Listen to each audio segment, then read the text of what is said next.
Okay, I'm gonna be Bella again on the group meet for 2 seconds. Oh, I'm trying to think how I should send the YouTube link to me. Okay. Yeah, I'm just trying to get it to me. Let's see. Yeah, I can do that. That's fine. I did. Yeah.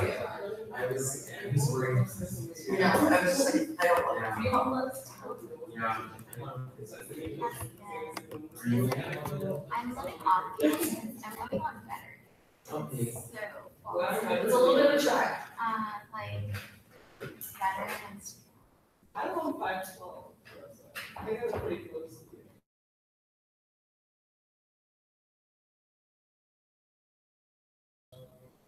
so it's far. I'm like so scared to walk. Yeah, it's like so like it'll cost like way good. It'll get a way good insurance and everything. it's like really hard thing. Oh, yeah. It's really far. It is. I'm scared. You guys start so fast. Go for you. Okay.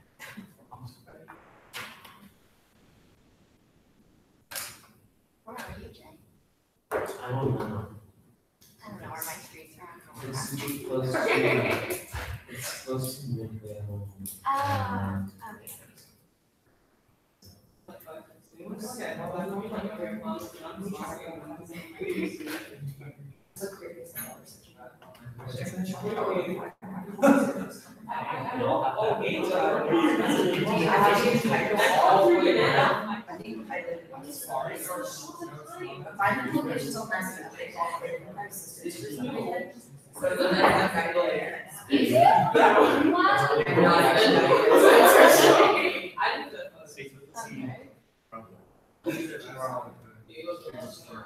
Well, my friend.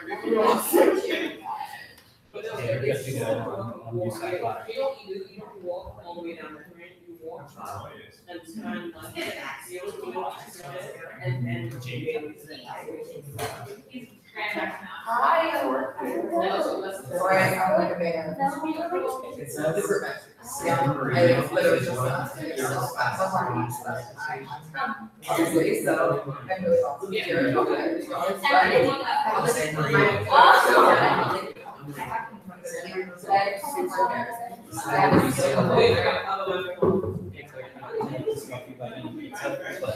I need to eat.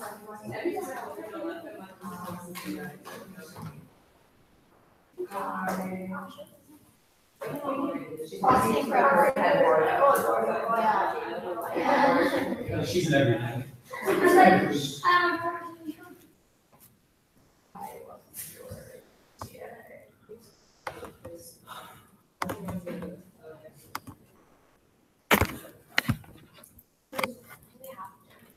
No. Yeah, till 7. It's on 7:25. I don't know, yours is downstairs. Oh. She's like here. Saxon Bella is Georgia's CTA is like right now. Bella's staying at G5. But I just talked to her about my friends and she's G5. Oh, okay. Ali's and she's running over right now. As is Serena, so. It'll be good.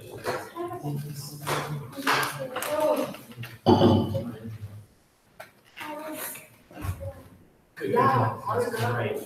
No, 100 applicants for internship president. Working close to people, we got 200. Holy. Really excited. Yeah. Wow. That's awesome. Although the office did great too. Yeah.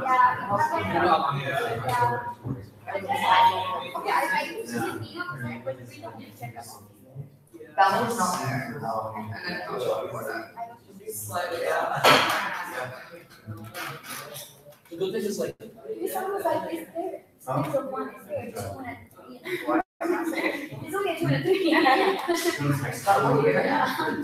It's so not ideal, but it's fine. Not that they should like cater getting more and sort of, and then it's just like frustrating because like, or trying out because like, you know, we can't like girls, and it's just a it's hard to be around because they don't talk like an hour, like, we need a break, you know? Sorry, we didn't have to like girls going. Yeah, it was good you were there, actually, in your platforms, obviously. A lot of interest. So, Yeah, like, 200 people. As a company, what's the way was, what I did during competition last time, so I was like, like, obviously, how to spend it, sometimes I don't know, I have to. So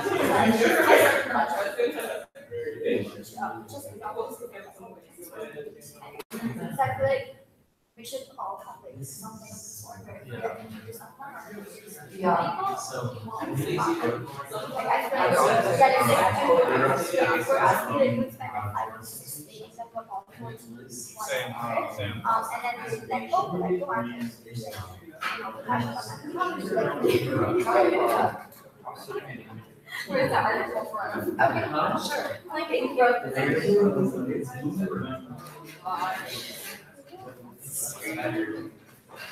He didn't get Spanish. What's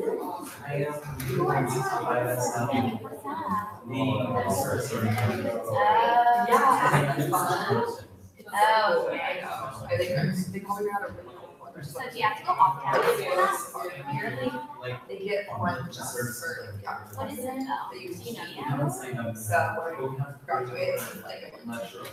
that's what I really like, you know? Seeing gas for Or some others. other. Because I signed up campus, but I don't, but then I realized I have to go off campus, and like, I don't have time to spare.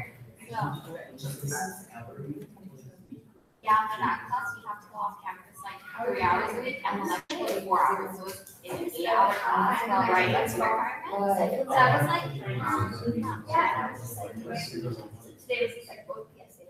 So it seemed like a really good experience. I wanted to be there already. 40 years. What do you think the life is?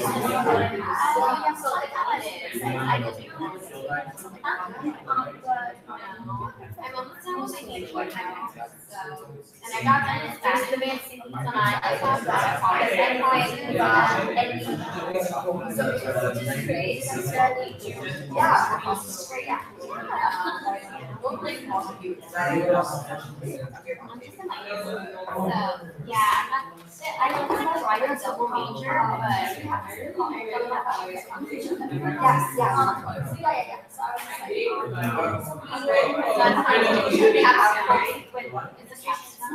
yeah, it's like calculus for the one of the that's why I didn't want to double major, because I have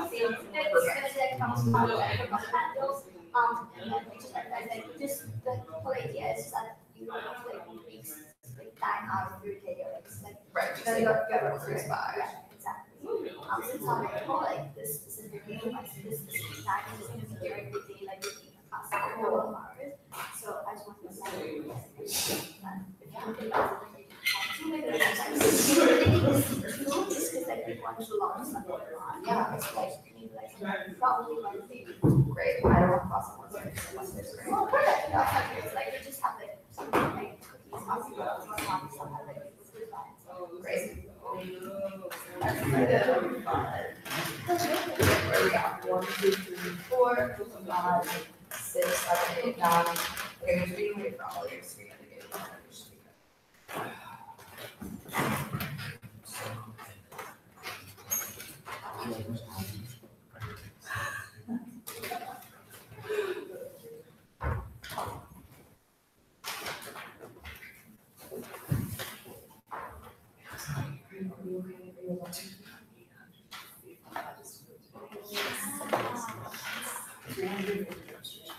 I talked to her about my score yesterday, she's like, oh, I don't think very much to vote in that decision, and I was like, just register, I'm not gonna force you to vote, but I'm gonna make you register. She's like, okay, I'll do it, I'll do it, and I was like, at least register.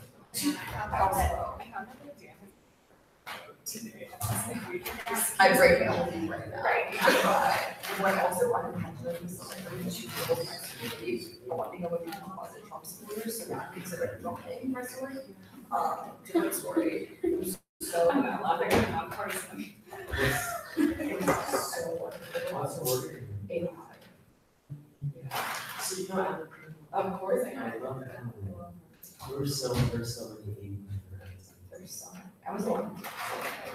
She's helping with more. You what? I was the one who was behind But the I love that. I was every day. Like she really almost cried. She gave me my speech too, which is Stuff. right. Let's hope Ali and Bruce are gonna show up in the next 4 minutes. Not.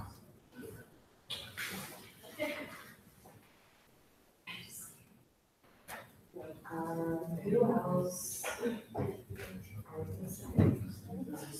Jessica Corona. Jessica, okay. She's at the. Let me call her. After we can show her, so we can start repeating. I don't know. I literally She's just. gonna be late. I'm gonna call her.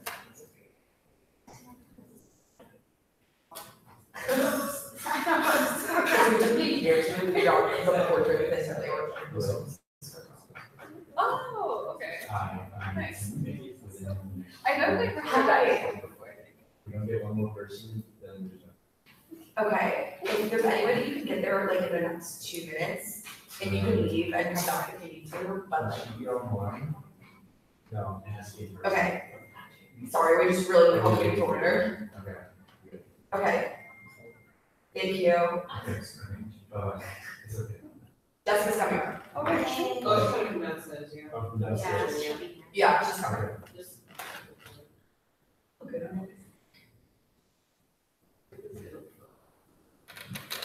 More Michael Jamie photos collection?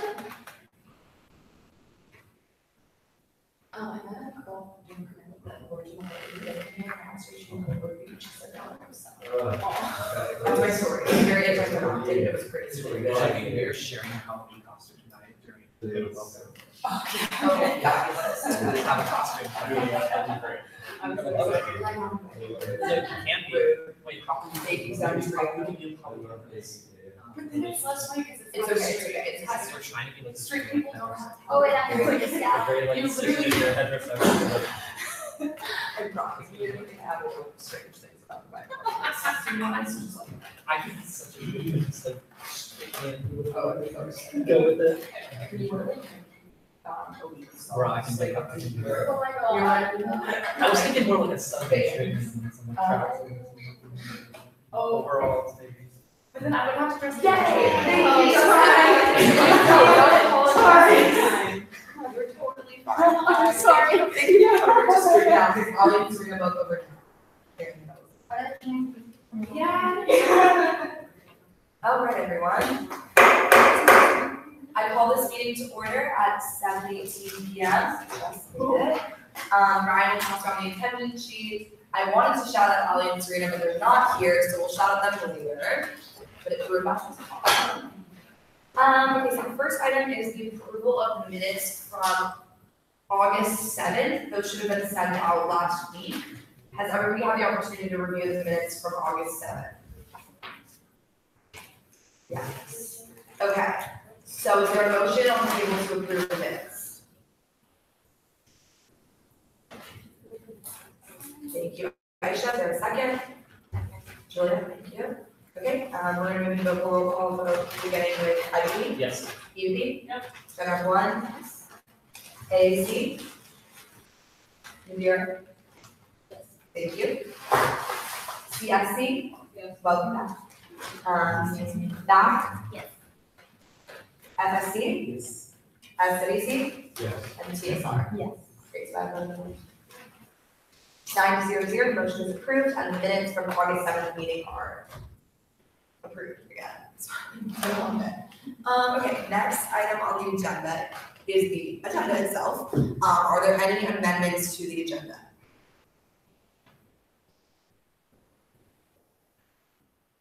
Would anyone like their officer reports stricken or whatever, let them be getting their appointments. Great, awesome, okay. Is there Sorry, some, on there, I just have. is what? Right, 'cause Yes. I got you. Correct. Okay, is there a motion to approve the agenda as amended? Motion. Or yes, it was. I motion to approve as not amended. Thank you, Robert. Is there a second? Please, Aisha. Roll call vote beginning with IBD. Yes. EUV. Chapter 1. AAC. CSC. Yes. BAC. Yes. FSC. Yes. SWC. Yes. And TSR. Yes. Great. Okay, by a vote of 9-0, motion passes. The agenda is approved. All right. We will now be moving into public comments. Are there any members of the association here to give public comment?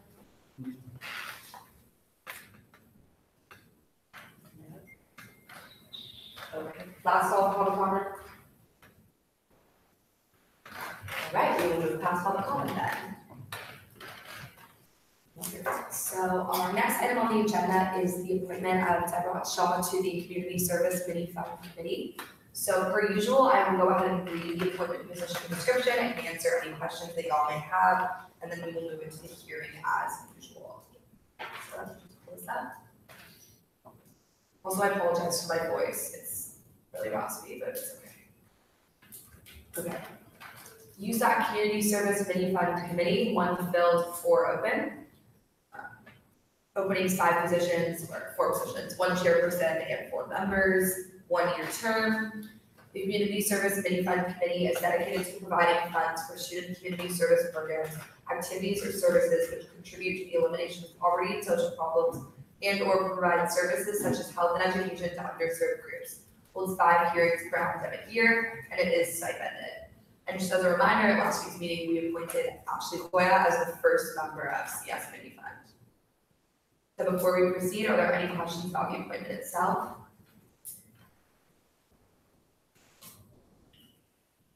No?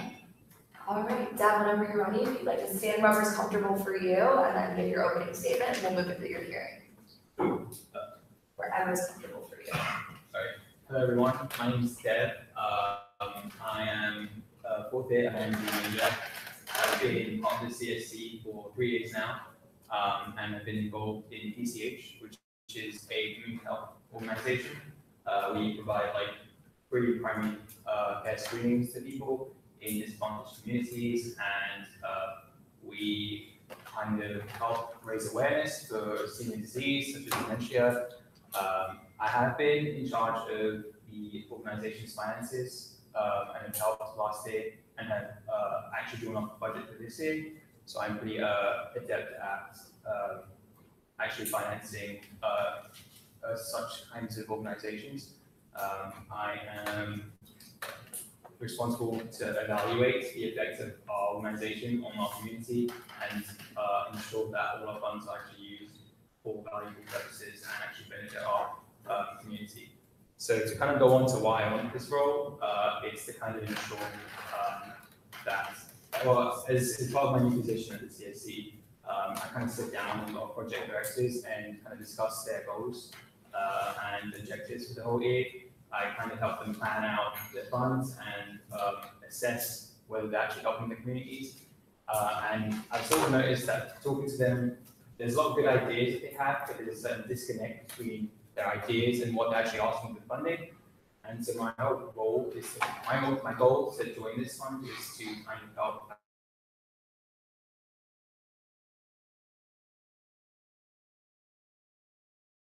for a more purposeful kind of programming on campus.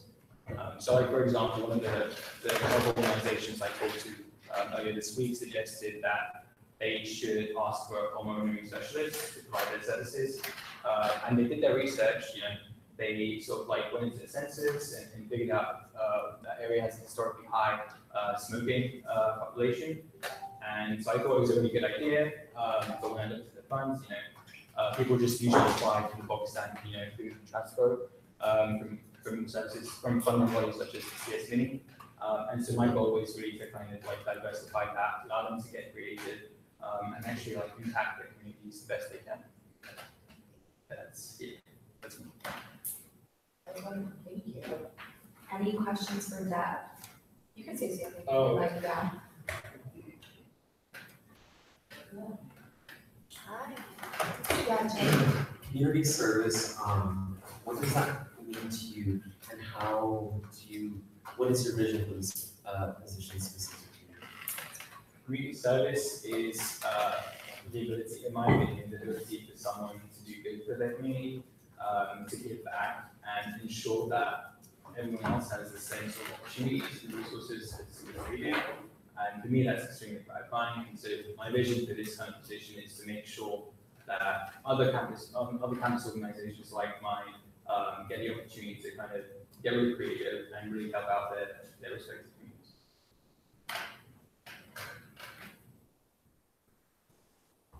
Further questions? Last one. All right, Deb, if you'd like to move into your closing statement. Sweet.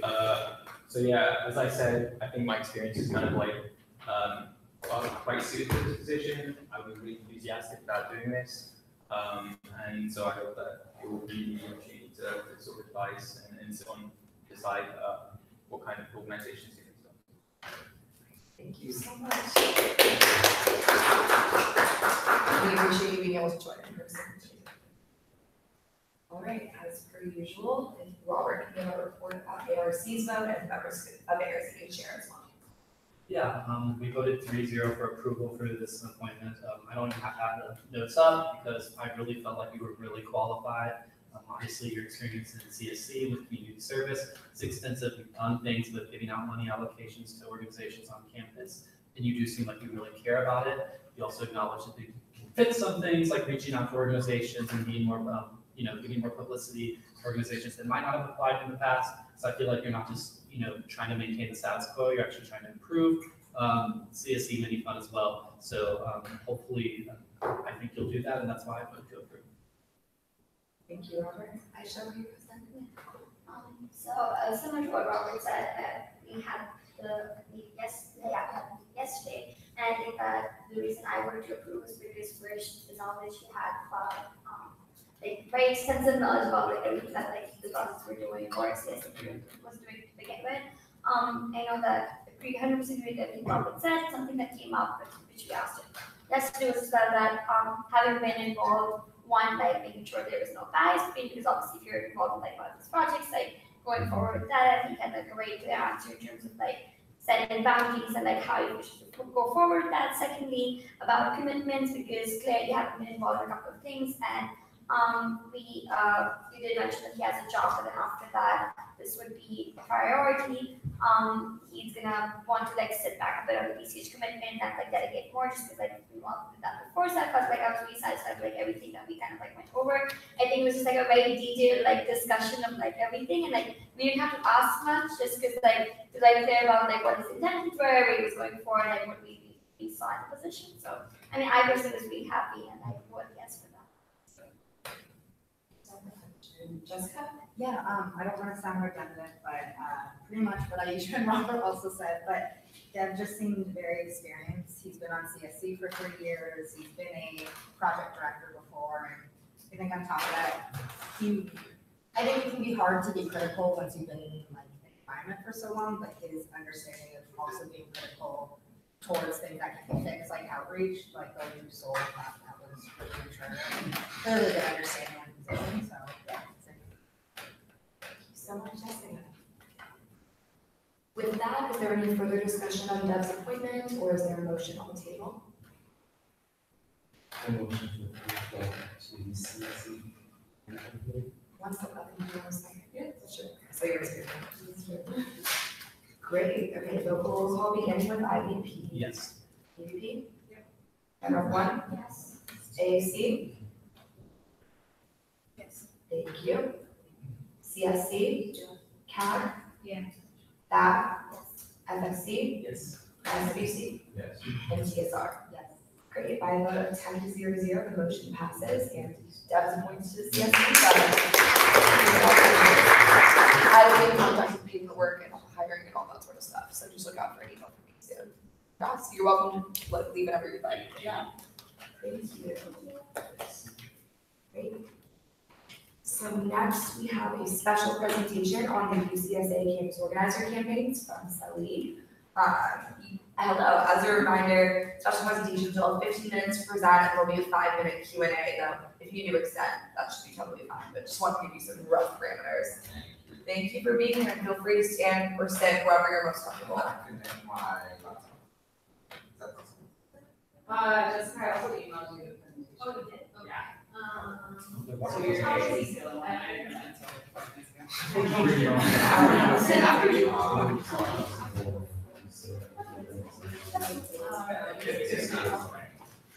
That's the trick for It sounds like that makes sense to me. Yeah. Oh, it's carry saying down. it. Do you want to try it? Okay. Or, is that what you said in the group? That PGA or HDMI. Oh, I do. That's what it's meant to be. Let's try it.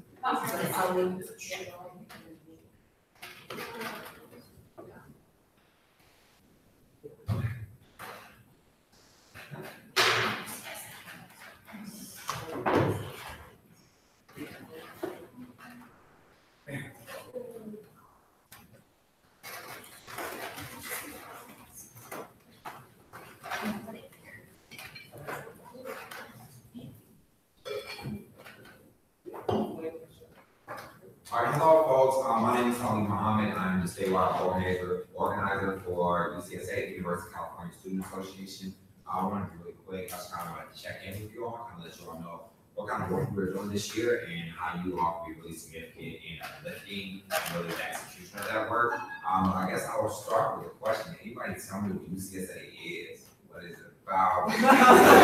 Other than Jamie, I know Jamie knows all the meetings. Anybody have any idea? Yes. From my understanding, it's kind of like the council, you go over the entire UCC center, you work on like specific campaigns and across the UC and organize across the UC. Great, thank you so much. What's your name? Jay, Jay. Thank you, Jay. Yes, UCSA, if you think about your Senate, right, you're theoretically supposed to be representing all 35 or 40,000 students that's here at UCLA. UCSA represents all 250,000 students across the University of California. And we do that by having EVPs that are elected on the campus. But one of the important reasons that I would think that you should at least give a little consideration about it is that UCSA is funded by your student fees, right? So the same way your student government and all the senators take a certain amount of dollars from every student that comes in and allocates it for the programming, et cetera. UCSA gets a portion every single year in order to do the work of uplifting the student voice.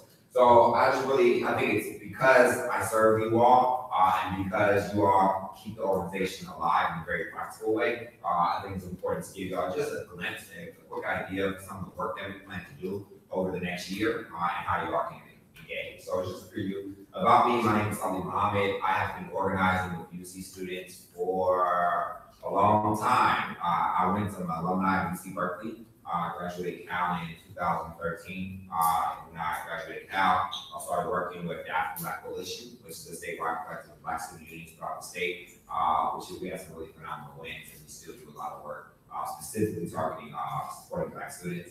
And now I'm the statewide organizer for UCSA, and my primary role is really thinking about our campaign strategy development and how it is that we can get wins from having students, right? Because I think most students you can go to would express some dissatisfaction or an unsatisfactory like experience on campus, whether that is because of housing, that's because of campus climate, that's because the size of the classes, the number of professors, et cetera, et cetera, et cetera. So it's really long list. Our job is to really take those lists of challenges and make them into wins, and victories that students can represent and claim based on the work that we've done. So a little bit about UCSA. If you're not familiar with this, UCSA started in the 1960s around the free speech movement. And it really started as a demand to increase the role that UC students have in shaping California higher education, right? And I think when we think about conceptually what the role of us, or you all as students in shaping the state's higher education platforms, consider this, right? You as a student collectively are putting more money into funding UC than the state is putting in, or that anybody else is putting in, right? So literally, you're paying to go here, but you don't get a decision in most of the things that happen here, right? And so our work is really looking at, well, how do we change the dynamic of power between students, the state, and the UC so that students can get the better end of the stick at the end of the day, right? The way it works right now is even though we're the primary funders, we're the last ones called in when the decision is made, right? When salaries are going up or when tuition is going up, nobody calls and says, hey, Jamie, are you okay with the tuition rise this year? Right? It doesn't happen that way, right? People make decisions from positions of power and authority with dollars that you're paying them with, right? And never think that we need to check in with the students. So in the 60s, there was a move around free speech that was an evolution out of the Student Nonviolent Coordinating Committee and the work that Black students were doing in the South. And the free speech movement really pushed, we as students need to have a seat at the table, right? There needs to be some equity here and the dynamic of our relationships. Out of that, UC students recognize that we don't have a clear advocacy body that advocates specifically on needs of UC students, right? So yes, workers have needs throughout the state, right? Different communities have needs throughout the state. The teachers have needs throughout the state. Everybody has needs, and everybody has someone to represent their interests on the capital. But UC students recognize if we don't have anybody to represent our interests, right, then our interests won't be represented. And so there's a notion that we need a student lobby board that will be responsible for engaging with Sacramento and with other legislators to ensure that the student voice and the student perspective is actually being heard, is being recognized, and is being understood, right? So it's one thing when folks in power are making decisions that negatively impact us. It's another thing when they don't even know what we think about it, right? So UC students decided that we would establish a UC lobby, which later will become the EVP office or the Executive Vice President's office, right? So after having this lobby, it was kind of like, the president's like, well, we don't really have time to do this. We're like planning a bunch of other stuff on campus, right? So the president's like, we need an entire body that really just does this diligent work of ensuring that the needs of students are being voiced, they're being heard, and ultimately they're being actualized in the form of wins. So out of that, all 8 at that time, UC campuses establishes an executive or an external vice president's office, whose job really is to represent the voice of students to everyone that isn't on campus, but often have a lot of impact to us on campus. Let me know if I'm going too fast. Just some of the stuff UCSA has done recently. This is an Ask Me slogan when we fight with men. Ask Me is on campus. 2018 tuition rollbacks for the first time in like a decade where we get tuition to actually go back a little bit. It was like $60. No, it's not like the biggest deal in the world, but it's like, yes, tuition hasn't gone back at all in a really long time. I remember when I was an undergrad, tuition was going up about 30 and 40% for a year. So I have no idea what low tuition sounds like. Housing food security initiatives, so if anybody is familiar with like your food pantry on campus, right? This is out of the UCSA campaign to ensure that students have the kind of resource they need to have a quality of life called SOS, Sustain Our Students. Mandatory sexual violence training was a big push that UCSA did 2 years ago. That's now something that's currently implemented system-wide. The fact that we have a student region, a student on the board of regents to actually represent the voice of students. One student region is not enough. I'm a firm advocate of that. That we have one seat on this board of more than a dozen, right? We don't have a strong enough presence, but it's better than what we had, and I think it's going to be an upcoming fight. Anybody that is making, or your family earns up like $80,000 a year, you're part of the Blue and Gold plan, which means you're automatically eligible for financial aid to cover the cost of your tuition. It's another historic win for UCSA. And we also have student reps and collective bargaining, which means when unions in the UC are bargaining with the UC about wages and fringe benefits, et cetera, students get a seat at that table, right? So we can be a third eye watching to make sure that our workers are being treated properly because our UC campus is really a community. These are some more wins. How does UCSA work? A lot of times folks don't know, like, what is this? You just know Jamie goes to the meeting, right? You don't know, like, what actually happens. I think we'll work in 3 primary ways. First, we amplify, right? We take the voices, what we hear from students, and we amplify that voice, right? We make it heard. We use our networks and our organizing apparatus to really ensure that the voice of students is heard in a local context, local use to the University of California system, as well as in a more global context, right? In the larger global world. And then we organize, right? And so we hear what students are saying, we hear what the desires are to change, the kind of change we want to make system-wide. And then we look and find ways that we can organize or bring students together in an orderly way so that we can get the wins that we want. But the most important work I think that we do isn't just the organizing, it's really the development and institutionalizing. A lot of times what will happen is that students will win a campaign, that student might be a third year or a fourth year, and that student graduates, and then that campaign goes absolutely nowhere, right? Admin might say, yes, we agree, but then after folks graduate, it never gets implemented. Or the state legislators might say, yes, we agree with this, but they know students have a 4 to 6 year turnout. And so once students turn out, a lot of times campaigns and real quality efforts stall because the students graduate. And I think it's one of the most important works that we do is institutionalizing, having a holding place for the work that students are doing from a day-to-day basis. Los Angeles UCSA. I was thinking about some of the key reasons that UCLA in particular is a really significant beachhead for some of the work that we do. This is just a little map I got online that is a population density map. Which pretty much the darker areas are the areas where there's more people, right? So if you look down this way where LA is, this is where you have the largest amount of people literally in the smallest area in the state, right? Why that's significant? Because that means politically, for anything to really pass through in the state of California, Los Angeles will be significant, right? And UCLA literally is right here, right on the cusp of a lot of the state's ongoing political changes, right? So what we know historically is that when students here are really engaged, particularly in the electoral work or even political and climate related work, it has a real impact on how the state moves and shifts going forward, right? And so I don't want you all to underestimate the kind of impact and influence that you have when it comes to things as significant as elections, or even things as significant as just speaking out on issues, right? Like UCLA, the students, particularly here at UCLA, have a real tremendous voice that is, you may not recognize it, is actually listened to by folks outside of this room, right? Folks outside of this campus,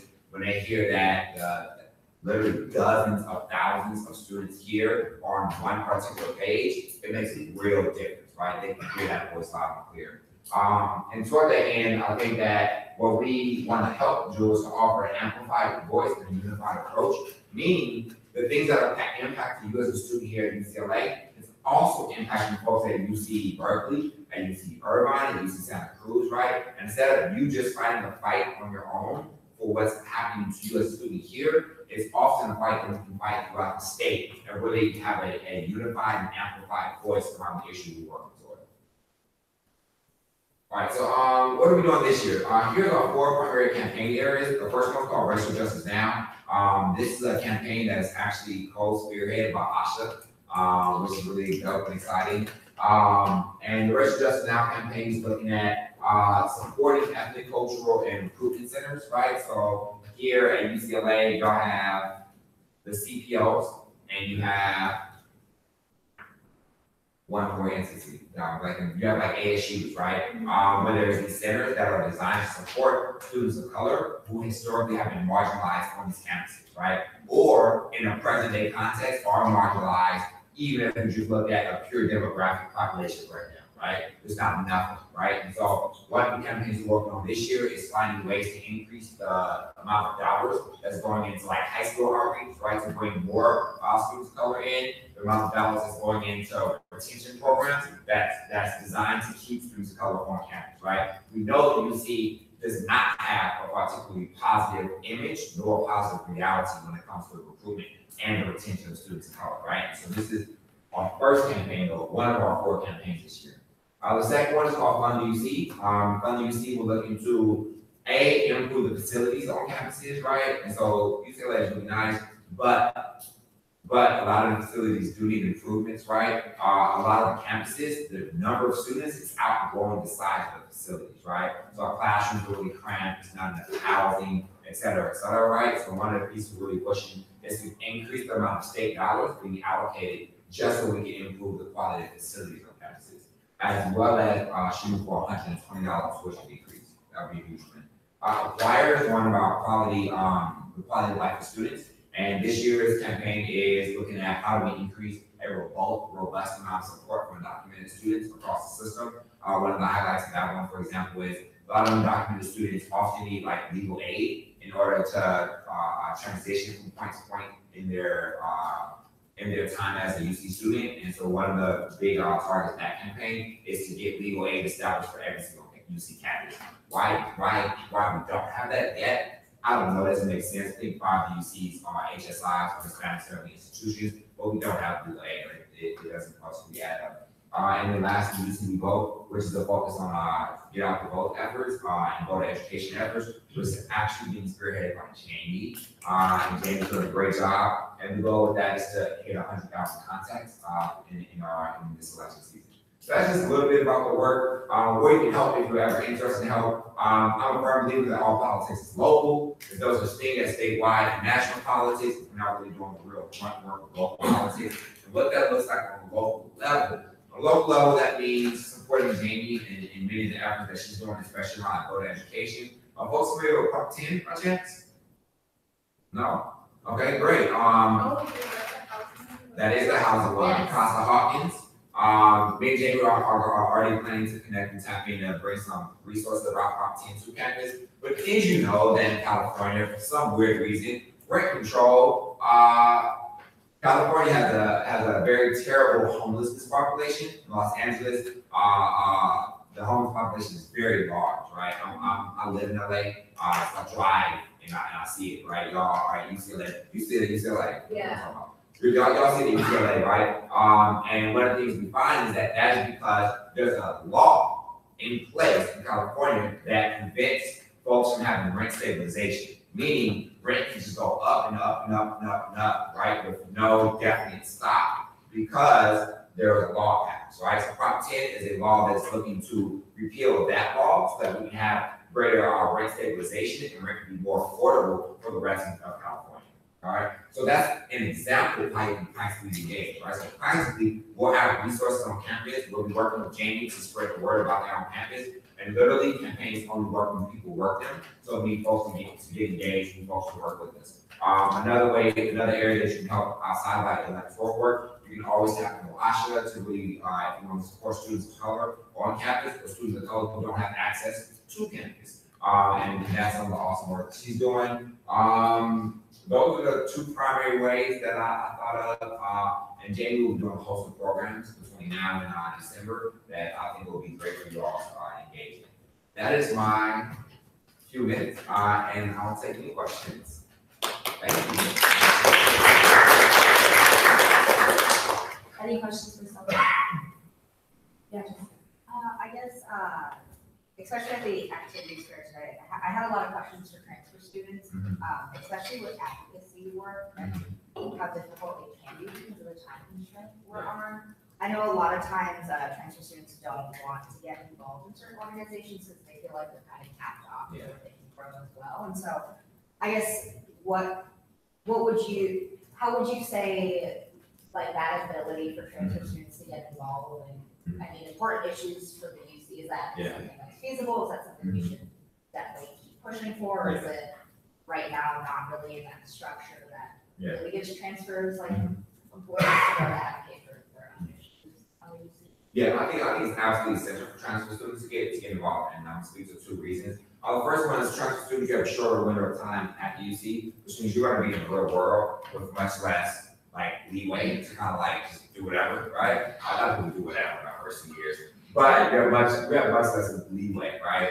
So I think one of the benefits that you can say provides is that you can get like real, like actual like lobbying experience, right? That will set you up professionally, real actual like event planning experience that sets you up professionally. Thinking of a professional route, right? The other route is one of the campaigns I mentioned, the Racial Justice Now campaign, which focuses on supporting recruitment, retention of minority students. One of the things that we do know, according to the data, is that the largest chunk of minority students that are now enrolling and being admitted to and enrolling inside the UC are actually transfer students, right? So students of color that are transferring in, actually there's a much larger window for them to actually get in, right? And so that becomes significant, right? Because all of those centers, like at UCLA, the ASU has a transfer coordinator that is responsible for engaging with transfer students because we recognize,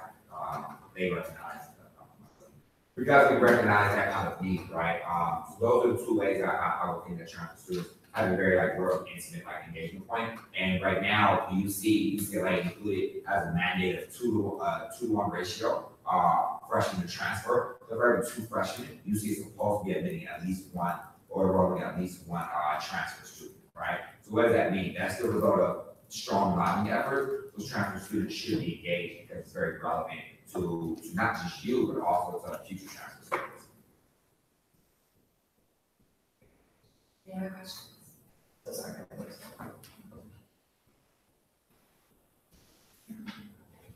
Thank you, so sorry, go. No, go ahead. Can you elaborate more on like the campaign initiative coming up with like the people and kind of some sort of like to see with like all of us, especially like all of us in kind of class. So the rent control campaign. What I was recommend is first, Jamie has this really nice voter guide. Sorry, this really nice voter guide that encourage folks to understand what the propositions are on the ballot in particular and what they mean for your day-to-day life, right? So I'll encourage that if you're a part of an organization, right, if you're a part of some kind of group or some kind of body of people, and we all are, to find ways to get these distributed to folks. That would be the first way. The second way is I'm intending to come back to the Senate with some folks that are working on that rent control campaign local to Los Angeles so they can engage with you all and give you some materials that you can take back to your student groups and organization. The biggest way really is spreading the word. Because one of the reasons, as obvious as something like this is, it would not pass just on strength of people didn't know, right? And so the biggest thing that you all can really do is really passing information along to folks within your organizations or within your respective like clubs, groups, ethnic enclaves, or organizations. So throw it on the listservs, throw it in the group feeds, throw it on Facebook, Snapchat, do all of them things, and I think it'll help us get the word out. So like when we talk about rent control, is there actually certain like so like in LA right now, like it's actually buildings that are like older. So like older buildings have rent control where like the rent cannot increase by like more than like 3%. And so when we talk about Prop 10, that's basically making sure that rent control is for like all houses. Yeah, it's like buildings built before 1978, right? But it's like we're like 2018. So it's like there's a legitimate portion of buildings, and there's a lot of nuance to it, right? It's like one of the things that we know now is that when the recession happened, a lot of corporations, both from in and outside the state, would come in and literally buy up these swarms of homes because they're cheap, right? And now a corporation, it owns the home that you're renting, and they have no interest in how good of a person you are in terms of what your rent is, right? Their interest is like literally singularly how much money they can exact out of you in exchange for the property, right? And those single family units, which typically will be under a different like rent control bracket, but because they're owned by this corporation, it's a way of getting around the law and really profiting off of a recession that was really tough for folks. So yeah, there's a lot of nuance to it. I'm going to come back just for Prop 10 specifically, and I'll connect with Jamie to get that information back to you all. Any last questions?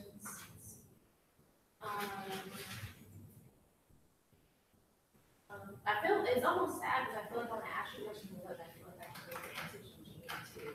You know what I mean? I mean, both work. Also, in addition, because like you said, we're working with the board to set it up. Originally, I had my right to remain campaign, and now that was ran by Joanna, who also has been leading stuff at UCSA, so those are kind of combining. So now my old fire directors are probably going to be Motto, Castillo, and Stephen DeWong are going to be running a voter information campaign. Please help me get rid of those flyer things because I can't hand them out with the Bruins book because I wasn't really when we talk about propositions and telling people how to vote when we do it, and so I have limited time when I can hand them out. Y'all can hand them out. It's just a USAC type thing that's super helpful. Do the flyers tell people how to vote, or is it just like? Yeah, on the back, there's all these links on how you can check if you're registered, where you can go to register to vote, what the deadlines are. But are they recommending on stuff? Yeah, so ours has proposition endorsement. So it's still nonpartisan because you don't talk about any candidates or parties. It just talks about how propositions affect higher education. education, and how UCSA endorsed them. And so it has our logos on it, so it's not like some like sneaky thing. But yeah. Cool, and I feel like that would be really helpful in regards to like even like campus life and stuff. Like there's a lot of students here that like live in Westwood or in apartments, and a lot of our students they're not living in Westwood in apartments, and they'll find someone in like Inglewood or Palms or Sherman Oaks, or even like all the way as far as Van Nuys or parents, just to make sure that we keep the same grant prices. Also, you emailed me 20 days ago and that went straight to my spam. And I'm so embarrassed because I was like, she just dropped the ball with the play wasn't me. So we're gonna follow up. And is there anything about like rent control in relation to quality control? Because in Westwood, I think we have a problem with we're paying normal rent prices, but then we get cockroaches and mice. Yeah, there's no saying of restriction. I don't think so. I have to check, but I don't think so. Yes. Yes, it should be. And it literally, if you all look hard enough, I think there's quite a few folks in the state that will probably agree with that. Speaking of that, right, so what's the process? Like, for instance, like how Jamie needs our assistants to push out these like forms that she's doing, like what can we do as students and like this is information that we can share with other student organizations to give you all that information. Like if we're like, hey, we want to make sure that people are going to be building these apartments by university campuses, knowing that they're utilizing student fees and I guess student like finances, like how can we make that a new initiative? Yeah. So UCSA votes on its campaign goals every year at our student organizing summit. It's usually in the summer in August, or July. August is in August, and folks will, and all the students from all the campuses will come in and literally sit in a room and figure out, are these gonna be our parties for this year? That's one way. Another way is you can always email me. My email address is organizing@ucsa.org. Very simple. Organizing@ucsa.org, and I'm generally pretty down to chat me and involved. With champion it, but to really push it through to make sure it gets the due time and respect as well. Those are the two ways I work in. Another way is you should send it as a resolution, and then work with Jamie to get that resolution through UCSA. UCSA has board meetings as opposed to weekly once a month, which is certainly prepared. But it has board meetings once a month where folks can send their resolutions to get a formal endorsement and or action items based on the resolution. Yeah, it was responsibility to organize a resolution, protocol 10, if that's something that all of you interested in. I'm sure Jamie would be willing to help us champion them as well. I have a question about the meetings. So why is it more beneficial to have these meetings in person rather than like digitally? Because I always think about how stressful it must be to have to fly all over the place in the middle of the quarter. Yeah. We're 10 weeks long, we don't really have time for that. Honestly, it kind of keeps people accountable to like having that designated time, and there's so many things that like, I mean, imagine if we tried to do appointments like over an email chain with the way that some of our questions like bounce off of each other. I mean like video chat, like how we had to do over the summer. Yeah, I mean, I don't know, I find a lot more value in person because then you can like, because the meetings are like 12 hours and they're like 2 days, or this just feels like they're 12, they're probably more like 9. But either way, because like, and then because for me, like, I feel like video calls are cool, but you just get a lot more like when you can draw something on the board, and then you can present it in front of someone, when you can write stuff out with each other, when you can bring someone new to the conversation. Like, I think I would go nuts if we were like communicating over video chat. The travel kind of sucks, but it's not awful.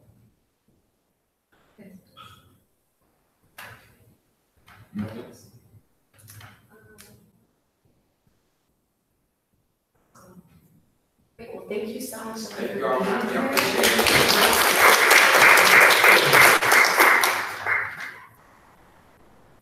Thank you again. Looking forward to it. You say this here. Okay.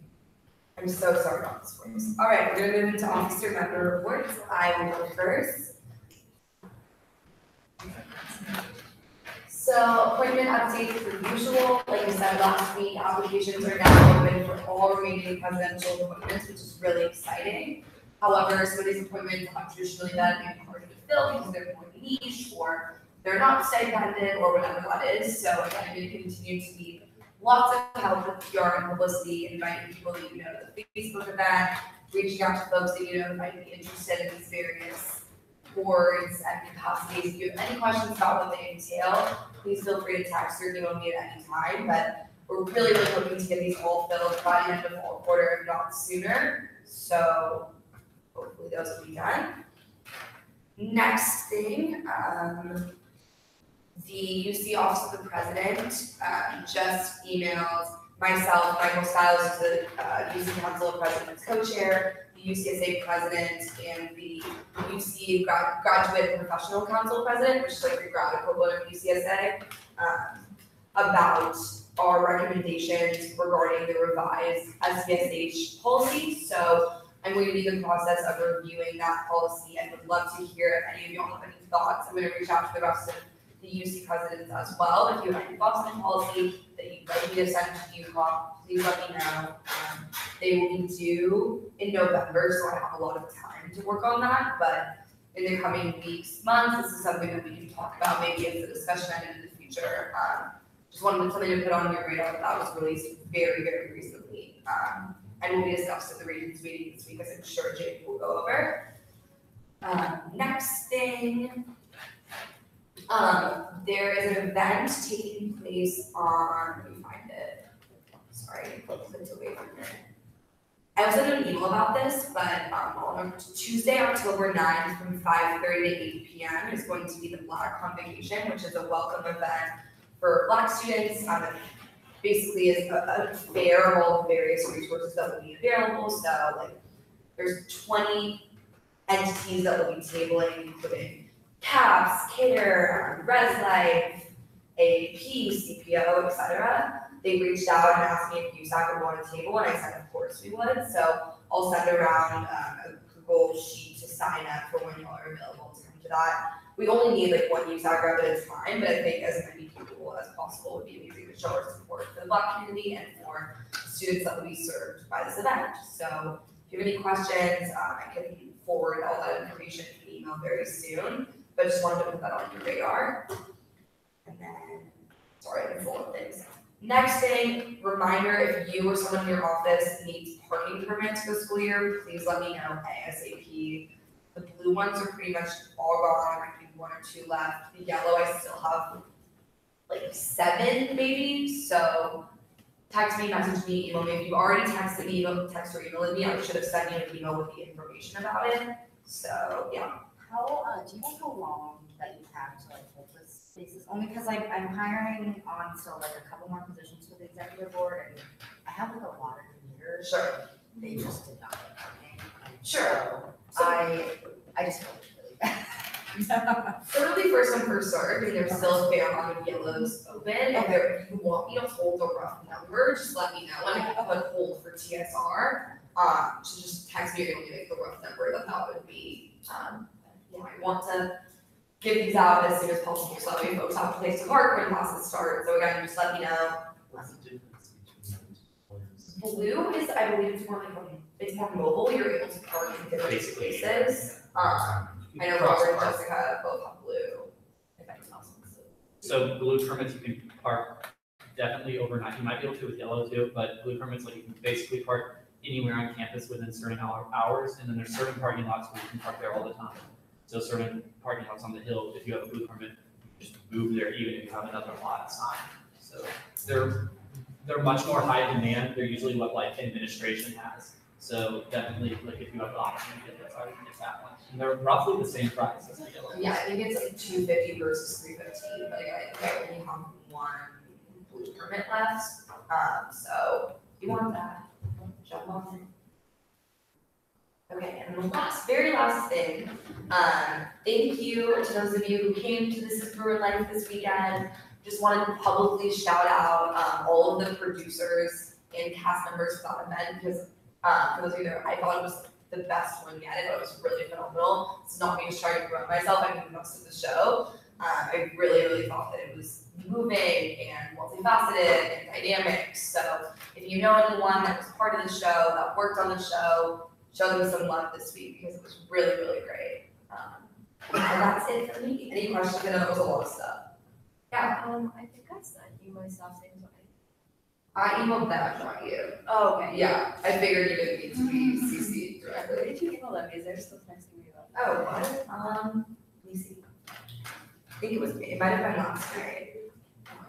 Yeah, it was last night. And ignored me. it. On something. Yeah. Last night, yeah. And if they didn't get it, let me just let me know. I can send it again. Cool. Okay. Next, IDP. So, retreat. Thank you all for finally filling out my form. 2 of y'all still did it, and I didn't do the name form, so like I don't know who. But we made a new form, and I just put it in the group meet. Like, okay, I know y'all are gonna be like, please wait, move after the meeting, but please do it now. Please, so I can yell at you after this, and if you do it, because there's 2 days left. And the problem was you all chose different days, like 5 for this day, 5 for this day. So like, I'm not trying to chill with just 5 of y'all. We're trying to like get everybody to go. So please, if you can go to vote, click vote. And please do it now. I really don't want to get on y'all. The next thing is campus safety. Obviously, this has been a thing that's coming up lately. Lots of the incidents. The Hill Safety and Security Committee has been starting their meetings.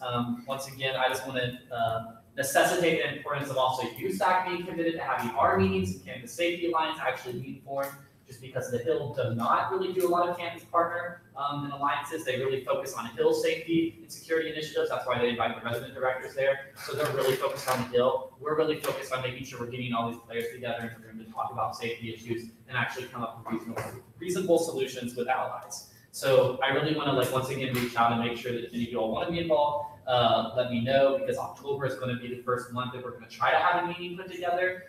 Like I said, this was not done in IVP last year or the year before, so we're really trying to revamp this. So please let me know if you want to help out, because I need the resources and the help too. The next thing is Enormous Activities Fair. Really, I just wanted to say how happy I was seeing you all there. Our internship for IVP this year, we had over 100 people put down their names compared to the 15 names we got last year. And for Close Good People, the student board is going to be entirely nonpartisan, separate from USAC. We had over 160 people put down their names. So really excited for all of that. And I'm really glad I saw you all there too. And it looked like it was really successful for everyone. Thank you so much. EVP, lots of stuff. Okay. So today was National Voter Registration Day, which is why I'm dead. So we got 350 registrations and 850 pledges to vote. I don't think I've ever collected that many emails and phone numbers in one day, ever. And volunteers were saying way past their commitment hours, people who signed up for 1 or 2 were staying before, because everyone was just so pumped about it. The registrar came out to help, it was covered by the news. I haven't talked to USC yet about how many, because they were in a competition for how many pledges to vote we would get today, because they didn't know what CalPERT was or that I did it, so they didn't know what they were up against. So I'm pretty sure that we won. And then, so the loser has to wear their rival's school colors, and then the winner gets to take over their social media for a week. Yeah, so I'm really hoping, there's no way that they beat me. And so we got about 100 people that were interested in our fellowship today. Monday, so yesterday, I spoke at a press conference with Secretary of State Alex Padilla outside the Hall of Fame, the Vice Chancellor of Student Affairs, and then Nico from CalPERT. I love that I get to say that. A couple big news networks were there, like ABC and NBC. We're kicking off the ballot poll, so there's a statewide competition among all colleges, community and private and public, to see who can get the most registrations. I heard him mention that UCLA is in the lead to a news network, so I'm like, hey. And then, we're also signing the MOU for getting pre-populated voter registration for my UCLA, and hopefully that's going to launch in the next 2 or 3 weeks, so it will be up before the registration deadline. And then Saturday, we did voter registration with Rise, Secretary of State's office, registrars, and people from the football team, at the soccer game, which was really fun and exciting, got some good fizz around voter reg. Lots of confused freshmen learning that they can vote at their new dorm. This past weekend, we secured 12K of funding from UPOP for voter reg materials for UCSA. Also worked with them to get a couple grand. They're spending a couple grand of funding on our website, csvote.org, and our text line, so we're meeting with them tomorrow about doing that. BruinsVote.ucla.edu got approved, so Bruins Vote now has an official UCLA website that we're working on. The Regents meeting is tomorrow. So, I love my life. Some students went today to make public comment. Tomorrow we're expecting public comment to start around 9 a.m. I'll send a link in the group meeting after I'm done talking with my executive team all made, because there's like 100 pages of documents about what they're talking about. We made a very summarized, it's like 3 pages, brief on everything that they're talking about, so you can know what's happening. So we're making public comment and then joining Ask Me in Their Action, which, what time is that? Same time on public comment. Same time, okay, so come for public comment, and then join the action after. And then right now, still working on getting that 2,500 from Pacific Nations. That's moving along pretty smoothly, so it should be all set.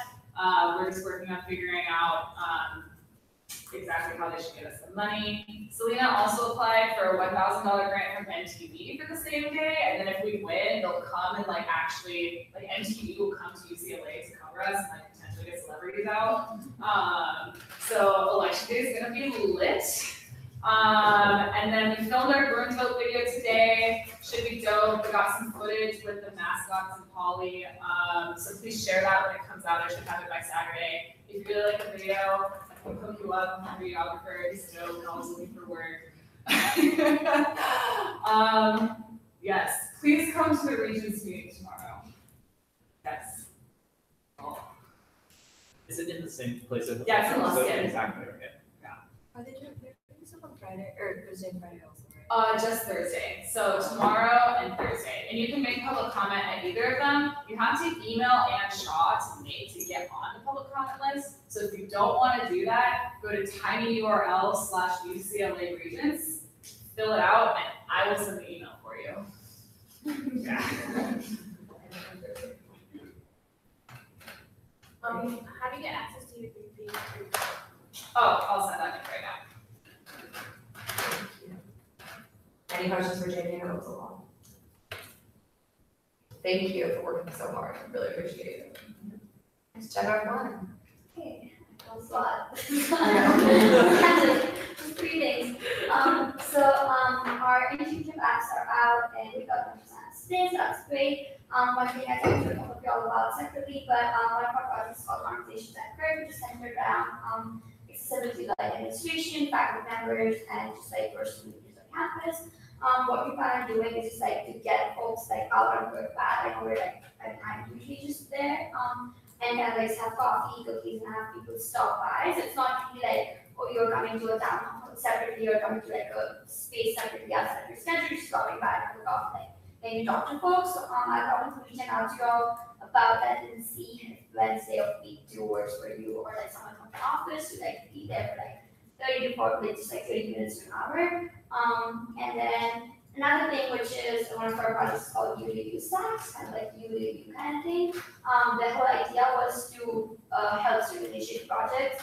We have the application for that open. I know I mentioned it earlier to some of you, but basically the whole idea is to like just talk to students one-on-one about like any idea, program, or if that's what you want to initiate.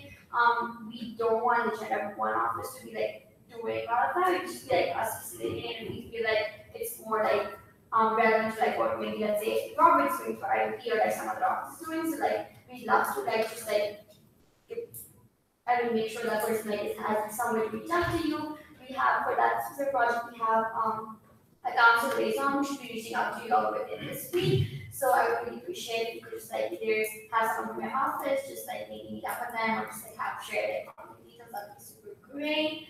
Also, this is like not gender related, but the application for like Chancellor's DC trip is out, and like Robert must like go and like super cool. So I feel like if y'all have like staff or like you yourself, it's like it was one of the best experiences of like my time at UCLA. So just you can put that out to the question. It's fun.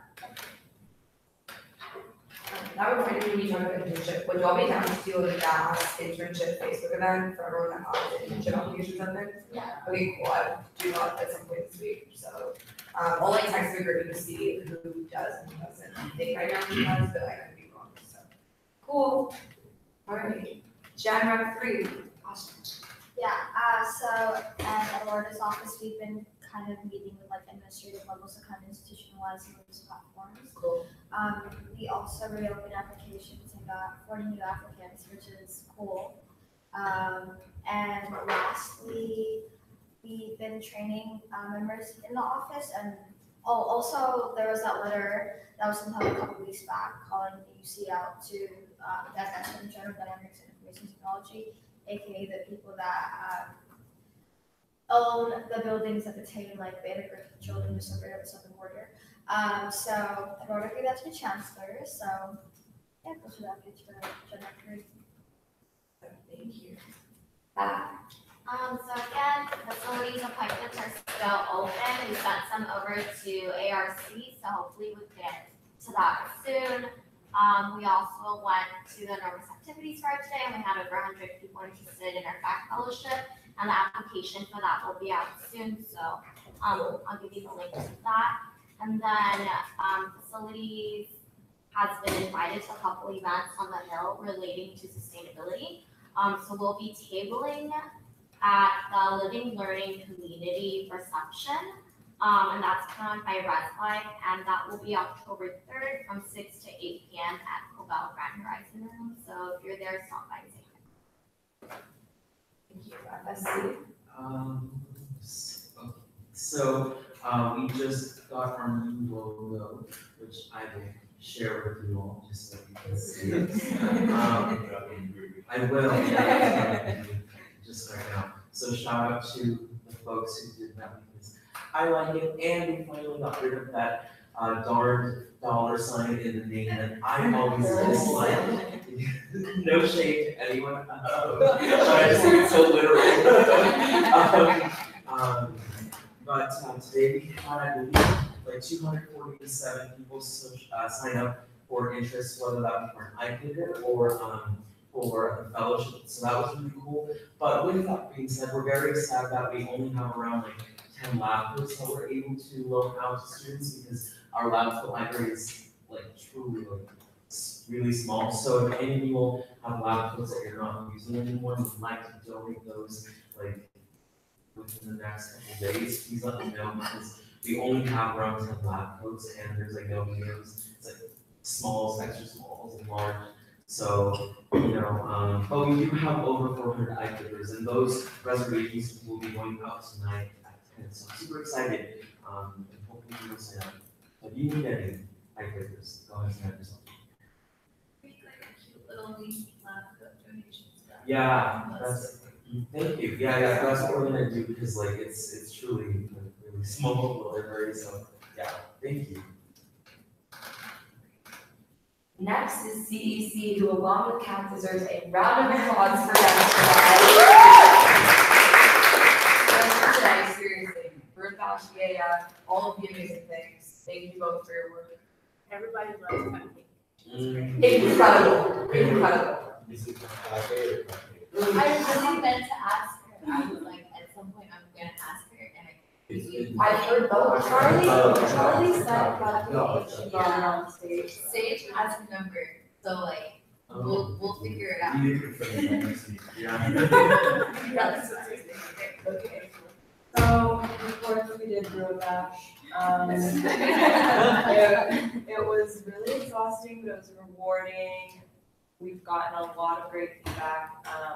Then we had EAF today, and we had like, I think something like 300 students sign up for like show interest and wanting to apply, which is like overwhelming, but so exciting, and so many people are interested in CEC. Yes, I think everything went smoothly. We have some more exciting stuff coming up though, like my staff is just amazing and they're already setting stuff up. So next week we're gonna have a sneak of A Star Is Born with Bradley Cooper and Lady Gaga, 2 days before it comes out in theaters. I'm so excited about it. Like catch me there.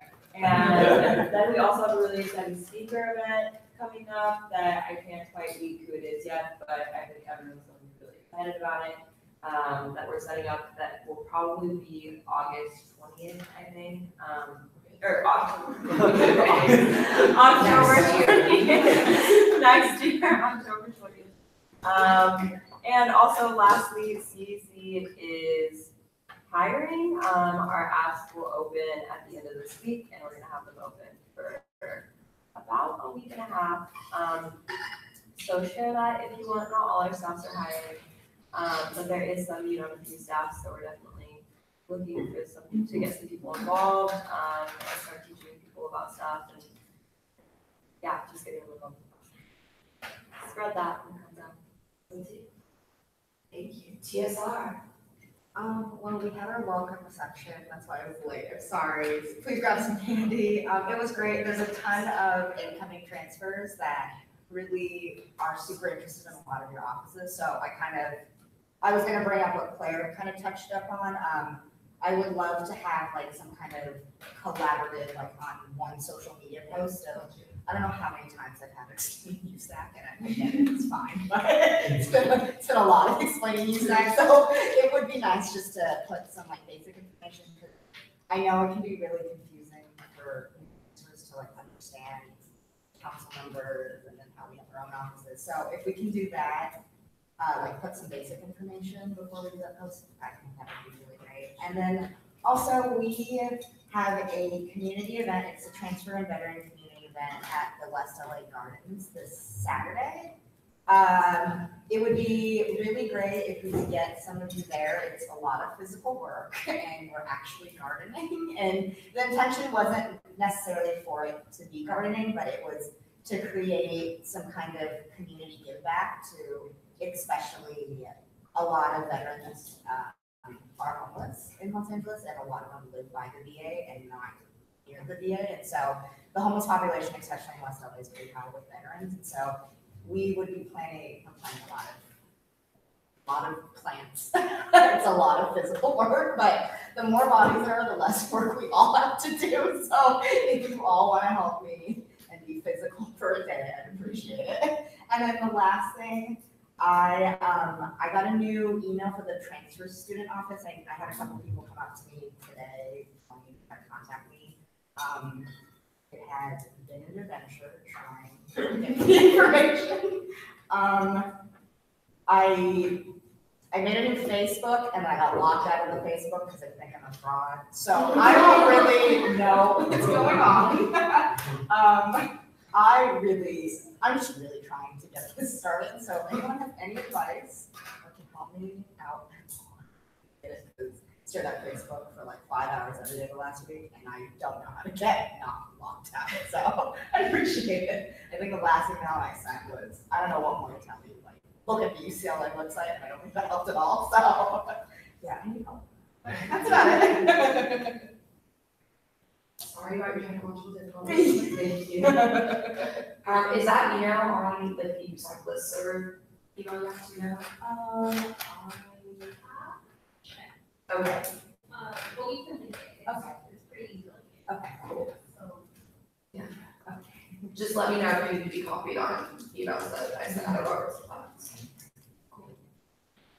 Next, our post-AMCAT SWC.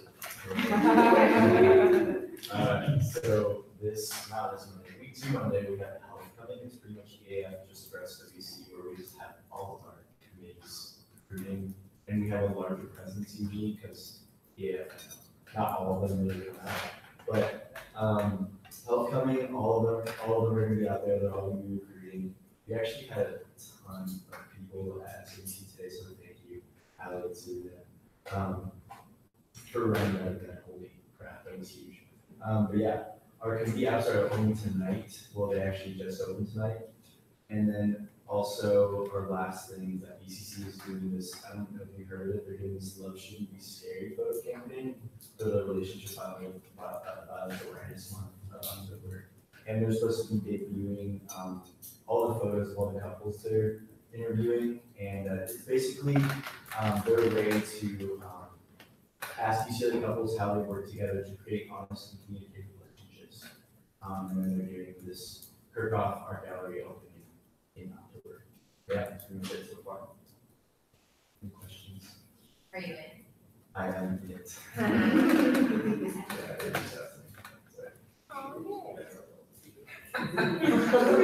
didn't know. I had Lead by example. to. Wonderful. CSC, welcome back. So, not much. So we have our fellowship apps that they're already up on the website. Fellowship for CSC specifically targeted most of the time towards transfer students and freshmen. So please do share it with the community, and we're doing our best to try to share it with freshmen. Also, I'm just kind of echoing what Claire said earlier. Can we share the presidential apps? So we're really trying to fill the CS community. They contacted me and were like, yeah, I don't have your community, so I can't tell you their names because they want to start soonish. So please help in sharing that, share it amongst projects and service organizations on campus. But yeah, we have alternative breaks, which is an organization at CSC that has alternative spring and winter breaks. They have the applications coming out for the winter breaks, but honestly, if anyone is interested in focusing on specific issues for like a week or 2 weeks, depending on what site and issue you're assigned to, like if you're interested in that, I highly recommend applying. Even I want to apply because everyone I know who has gone for alternative breaks has come back with like significant knowledge and like very good issues. For example, like the one that sticks out to me because I'm particularly interested in it is disability rights advocacy. And last year they went to Washington and actually went to advocate on behalf of like individuals. So I do recommend applying. They have their own website. You can find it through the CSC website, and then you can apply. But yeah, if anybody also is interested in any in being involved in any type of long-term service on campus, almost every single one of our projects is including volunteers. So if you go to the CSC website, we list them based on the issues that they tackle. So it's health, education, poverty, social education, and advocacy. And then that hyperlinks all the websites and Facebook groups so that they can see the applications and the like meeting kind of stuff like that, so that they can get involved. So try the CSC website has everything.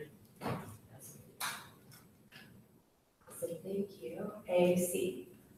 So like everyone else, we basically had a really good day at UAF, which was super exciting. A lot of the freshmen and like actually, She was the only one at the table for all of AAF. Can we clap for that? So my board members basically like had like things. But it's so funny when you're A, you're just like, wait, look at this, but then you also have. So I was like, okay, but like, I mean, you're on a thing, like, it's cool. So it was really actually it was really exciting to kind of see all the people that were engaged in all the new organizations and like recruiting under AC. So that was super exciting. Also, I met with a couple of students who are actually coming up with the development of survey for the practice management. One of the things that we're really focusing on is this idea of how our involvements really give us a rotation on our campus. Because UCLA as a whole kind of just brands our campus and it's like, oh, hobbies to get involved in, like things to like get involved in. We have 1,200 spots, so like there's something that you can engage in, and it's all about engagement and involvement. But it really does tackle the issue of retention and what that means for a student on this campus. So that's exciting that we're going to figure out, how to house. I'll probably post some information to you guys to like this first year. So that's the thing. Also, the travel grants for target conferences that you need to go to, grad school interviews, and things of that nature. Please apply. If you have any form of like funding, or even funding programming that goes with academic success, please apply. Just know that, like, again, the same like island academics, you guys can sit down, just remember that ASR doesn't come soon. You'll have opportunity for that. But those things will actually be updated on the USAC formal website as well. So you can refer anyone that comes to you guys for funding requests that those two applications are.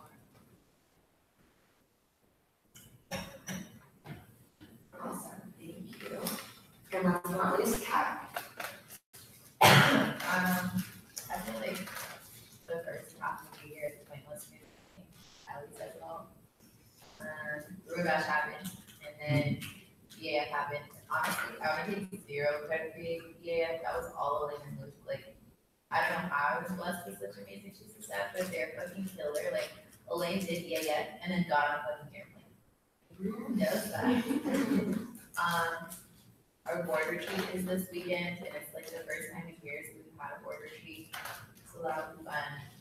We really worked today and yesterday, so I feel like it's well deserved. And that'll encourage co-programming, and we haven't done that, like, within our own commission, and we haven't done that in such a long time. So that's me. That's everything. But we're hiring. We've been hiring. So Oh, yes, we'll do about hiring about very soon. It's very soon. What do y'all say when they ask you to get paid? Like, you say like eventually you get paid, like 3 years from now, maybe, like. I've seen the reports on the work.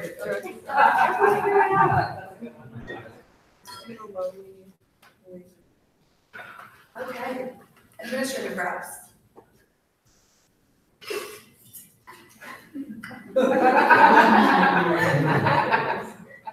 Jamie didn't include this, but she's sending some staff to Census 2020 to hire in tomorrow. I'm their car driver. So we'll leave campus at 1 o'clock. I think we're taking. Aiden and Melissa. Okay, perfect. And so that's just to help keep abreast on what the state of LA and county of LA is doing. RAC, the West Side Regional Alliance of Councils, meets tomorrow morning at 8 at a new location, the West LA Municipal Building. These are all the West LA neighborhood councils, so from not quite South Bay, Venice to Westwood and beyond will meet regularly. So for the Westwood Neighborhood Council, that will be North Westwood. That's right, it's developing. That's a good group of folks to stay in contact with. Somebody's talking about kind of concerns about apartment conditions. So, student legal services is a great place in terms of tenant rights, but also things that are not kind of criminal, but quality of life things, so code violations and those kind of things. There's a neighborhood prosecutor program that's run out of the city attorney's office, and they are affiliated with your local police station, the West LA Police Station on Santa Monica. It might be interesting to bring them here maybe at one point to just hear what kinds of things that they deal with. So this could be like noisy neighbors, messy houses next door, garbage dumping, a variety of things that the police wouldn't respond to. It's not a crime in action, but it is a nuisance, and it's kind of a quality of life thing. There are neighborhood prosecutors, and the city attorney's done a nice job of reinvigorating that program and building it out. So that may be worthwhile, as well as student legal. So that's it. Thank you. So I don't want to just end up saying, yeah, well, she says, I'm gonna go first. So we're hoping everybody is gonna come to Friday's lunch, sort of ASUCLE nuts and bolts. It's a new approach we want to take to sort of, telling everything you know to, being able to see the faces of all the people that we really want to, help you with the things you're doing, so you'll know what your resources are and what, and hopefully you find it productive, and it's, lunch will be there, so you won't miss your lunch. So we're really hoping we'll get a great turnout. We're trying to make it as good as it can be. He probably knows more about it than me, but. Did you say the time? I did not say the time. 11:30 to 1:30. And lunch is provided, so, try to get there when you can, if you have a class or something. And you send a proxy, you can do that. It's gonna be really informational and a great way to get to know everybody that works at ASU supports you all and what you do. It's in the reception room. So in Acton Union, right next to the grand ballroom. And it'll be open, so you can just come on in, get food, get a seat. We'll have a few minutes for food and everything before we get the program started, so don't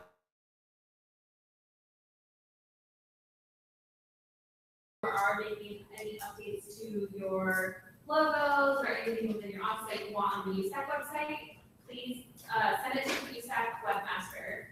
So that's usacwebmaster@gmail.com. And then if you want to just copy me, that's helpful so that I can also keep track of those requests, make sure they're getting done.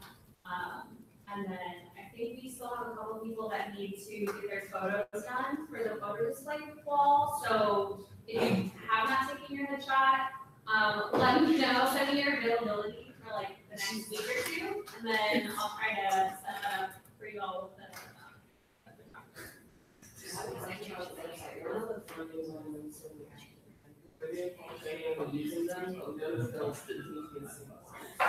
are you talking about the USAC fund site? Yeah.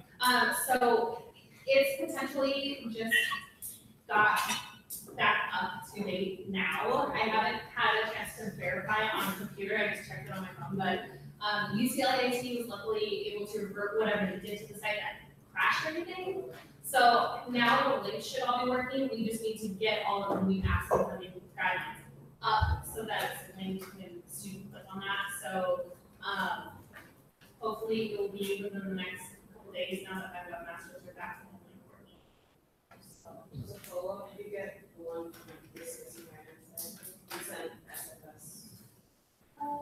If you send to me or to you? I I'll would check. just send. Yeah, I'll double check. I'll double check. Also, I would think that that is really big. Yes. Okay, Yes, what was the, is USACwebmaster@gmail.com? Yeah. Okay. And then, if I can make most of the meeting on Friday, but can I be a little early? Okay. Yeah, and basically, you know, the last like 15 minutes or so, we're gonna do sort of more like a breakout style where if you have individual questions for any person, you can speak with them one-on-one. So, you know, if you need to cut out before then, that's fine. But if you miss anything, we're gonna also be sending out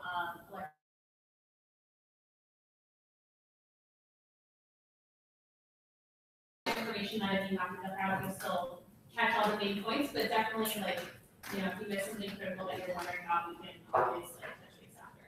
And I'm hoping that you're going to be pleased by how many more of us there are at the USAC than just me and Jessica that are available to support you, because there's a whole bunch of them are going to be.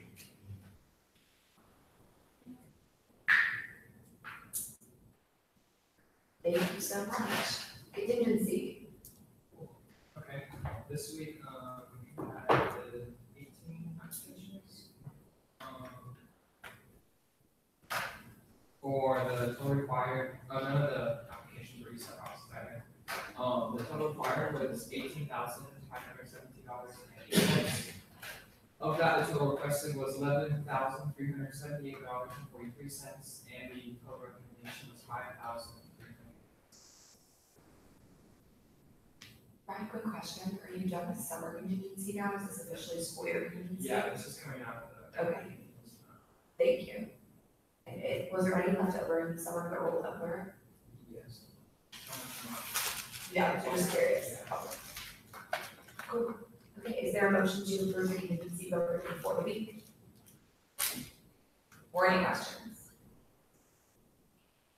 Yeah, a motion to approve the week. Thank you, Serena. Is there a second? Aisha? Okay, go for roll call beginning with IB. EV? Paragraph 1? Yes. AAC? DEC? Yes. CFC? Yes. CAC? FAC? Yes. FSC? SBC? TSR? Yes. Great, by a vote of 11 to 0, the motion passes and contingency program funding is approved. Before we move to old and new business, just a quick administrative reminder from Robert. Yeah, so agenda items, I meant to say this in my officer report, there was some confusion about when you are supposed to send things in. So it's three full days in advance of when the council meeting happens. So if you want something on the agenda, it should be like Thursday at 5 p.m. And then my general rule is that I should have it out for you all by Friday at 5 p.m. The one exception, and this obviously is Ryan, is because he has graciously done a lot of work for student boards that are late and that do come in every contingency at the last minute. So that's the one exception, but for everyone else, if you could do that, that would be really helpful, because when you all don't send it on Thursday, it delays me from sending out the agenda, and then everything gets messed up, basically, and then the daily group's wondering what the happening and whatnot. So definitely, like, let's try to keep that process flowing. It just so you all know, Thursday 5 p.m. is that deadline. The other thing that I wanted to add really quick is that it looks like all of you are available Saturday to Sunday, October 20th to the 21st, except maybe Jessica. So that's probably going to be the day that we do it. Even if are you available for a morning or evening? I'll be.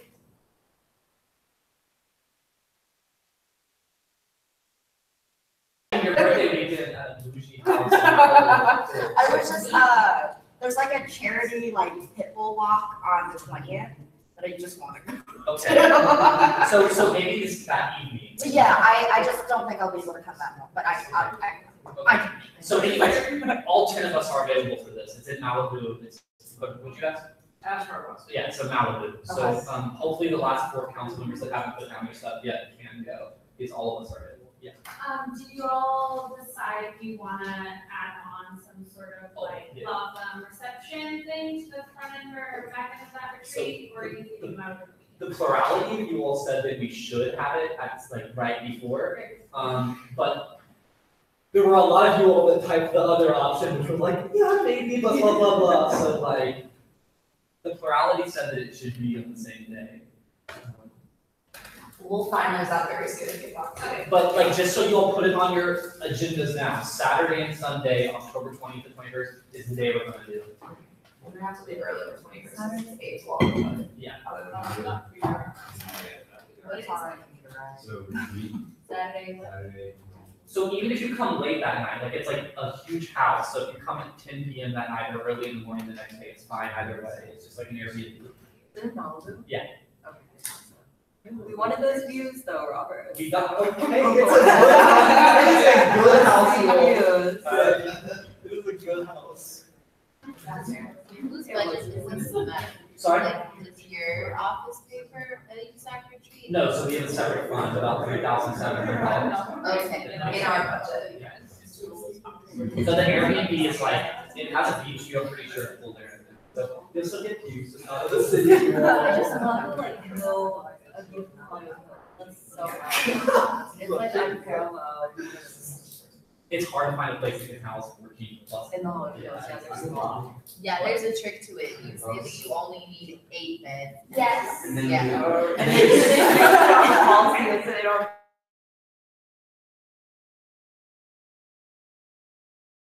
People, they're the ones in trouble because they're really. Yeah. Oh. Big stuff, secret. Wait, I can't tell, are we like actually serious about me changing it to? No. just like, I will. It looks like a boy, it really looks I like know a it's boy. nice. Okay, nice. No, I'm sorry to bug you. No, you're guys. All right, let's bring it back, if that's okay. Another administrative update, just remember to paste your officer member reports for the week, in the Google link that Anj just sent out. You can do that in the next day or so, I'm sure you'd appreciate that, so it doesn't take long, just a few bullet points, so that it can be accurately reflected in the minutes.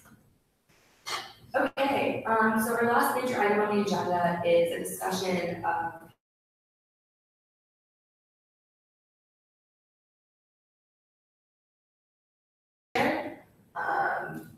again, it is a very short time for her right now, but I do think that we should send a response at some point in the coming days. Because I think the general consensus was that we weren't super thrilled by the email. I found it to kind of mischaracterize our intent and our language and blatantly ignore our conversation as well as like various interviews that we've given. But I would love to hear everyone's thoughts on how we would like to go about coordinating some sort of response. Jessica? Can I, who, like, is this Emily person like a faculty or? She's a student, she's Oh, a okay. senior, she's a Pi Beta Phi chapter member, I'm not sure if I'm supposed to be saying after recruitment, but whatever. Pi Beta Phi chapter member, senior, was elected Panhellenic president. So she'll be serving until the end of fall quarter. Okay. Did this statement, was it ran by like all of Panhandle or at least Panhandle board?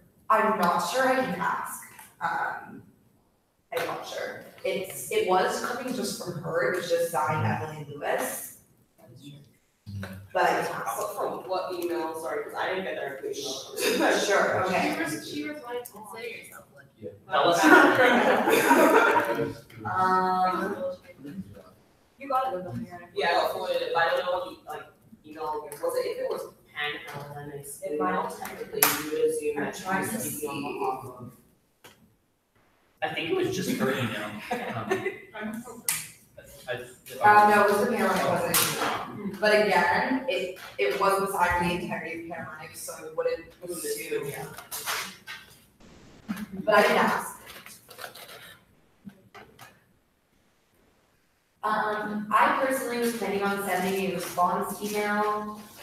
Would y'all be interested in making that more of a collective thing? I don't want to report to speak on anyone's behalf, but maybe I can work on typing something up in the coming days and we can work on it, Google Doc or something like I that. think what would be good is if maybe we actually look at the direct comments of the email and look at the exact points in which we want to respond to. Correct. Because there's several points that like have clear responses that it's like, let's not be around the bush, just give a response to what you said. I think one of the biggest things that she said was just like, it said like, she was like sexual assault is a bigger issue on the campus as a whole and not just fraternities. But I'm like, and I'm just like, I completely understand that, but since you seem to understand the gravity of the situation, this is the area in which you have the most control. You don't have control over the other community.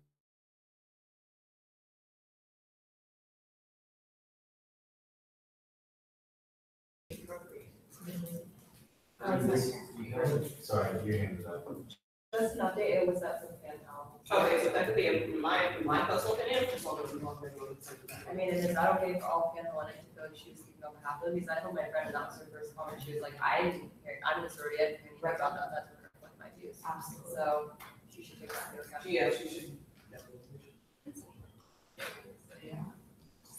Yeah, I mean, we kind of emphasize that this is pretty much where we're supposed to start. This is a start, it's very concentrated in the communities. Like, we realize that it's a larger issue. I mean, like, this, if it starts here, then maybe you can branch out to others. And I know that, you know, on the hill, we're working on it. Every pretty much entity is working on it, but this is a start. Yeah, I also feel like in the statement of our conversation itself, we had explicit language that said greater epidemic.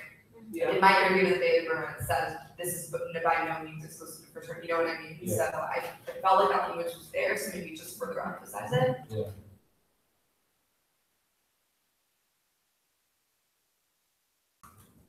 FaceTime or Skype or whatever for the initial statement. So if we want to bring a few people into it. Sure. But if you want to send out your own individual response, I think Absolutely. council will probably just send it. Okay. Whatever you want. Sure. Yeah, I'm more than happy to have us like all send individual responses. I just figured it might be more powerful with lots of rather than like over 10. But also if there's something that's left out, please like continue to do whatever you feel like doing. If anyone disagrees with it, if we sign, if everyone signs it, if anyone disagrees, please feel free to just like say it.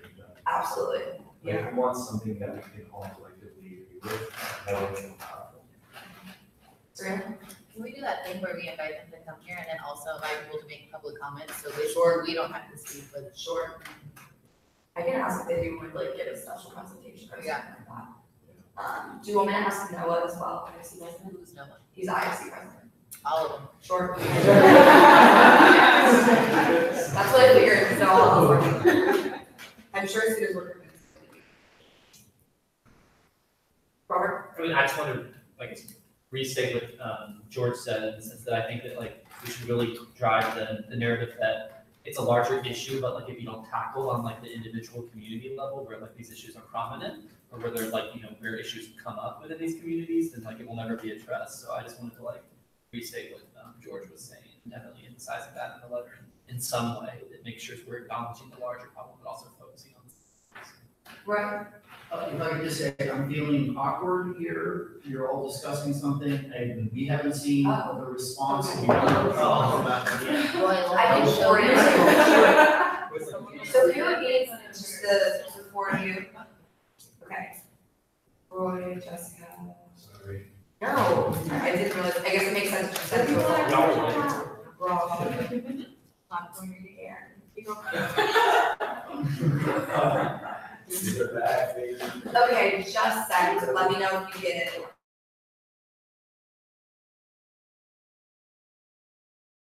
And she was the shovel. What She did appreciate, however, that we took the time to discuss the change though. But our combination session was on. You want it, I got it. Also, I think including in the, email. Oh, remember, I think I sent. That, sorry. There you go. So also kind of emphasizing the fact that, like, again, we know it's a larger issue that in some regard, we try and take steps in our individual offices and that we are trying to be accountable for the staff members and committee members that we have. So it's not like, hey, pointing blame, like this can happen anywhere, but why let it happen before we actually say, like, oh, maybe we should try. I think one point that the response not addresses the fact that I think the reason why we felt that it was appropriate to not necessarily call out, but definitely mention IFC and the occurrences of sexual assault within Greek life was because the fact that it's a huge institution, it's well funded, it has the support of hundreds of people and then also alumni, and so in no other situation would you know what I'm saying, like, for example, like, if I'm in a club, my president, I don't live with my chapter president, they don't directly oversee or have jurisdiction as to whether or not they want to shove something under the table, or they want to bring it to light, or if they even have that sense of responsibility to begin with. So I think that was my biggest concern, that the reason why I felt comfortable saying IFC was because of the fact that it is far beyond just the singular and the individual, it is a whole network of people, and so when a whole network of people, which is like a system, is failing or is doing things that affect others, I think it's at a larger extent, if you will, than maybe if it was just a random UCLA student who wasn't necessarily part of a larger institution. Absolutely.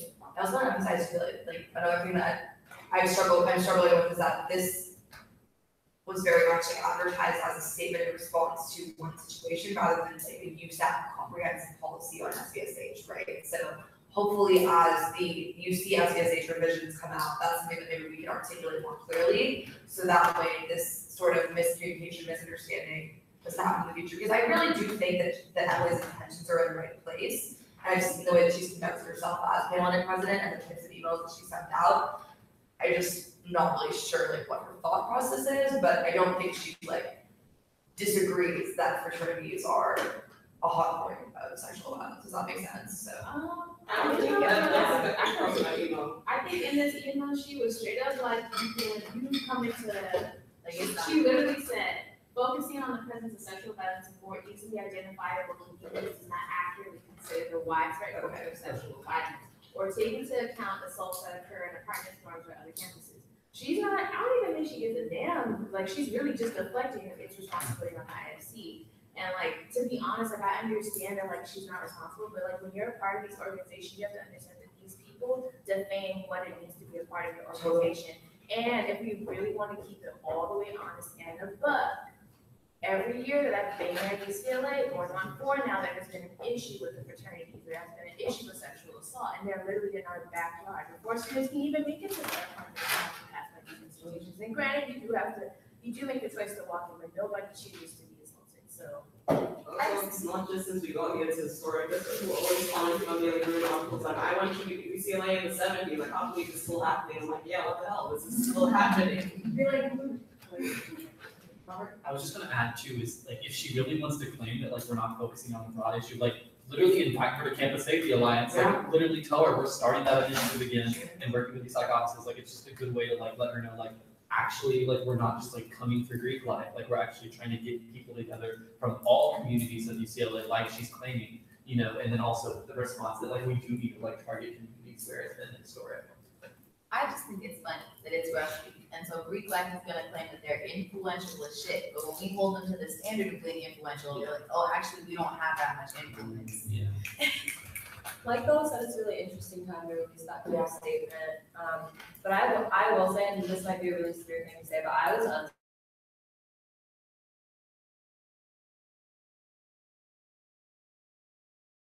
reflex image of perception on campus than student safety. And that's just really unsettling to me. So I would like to, I'm not going to assume that that is her prioritization, but I would just like to hear more about it because it really kind of disturbed me.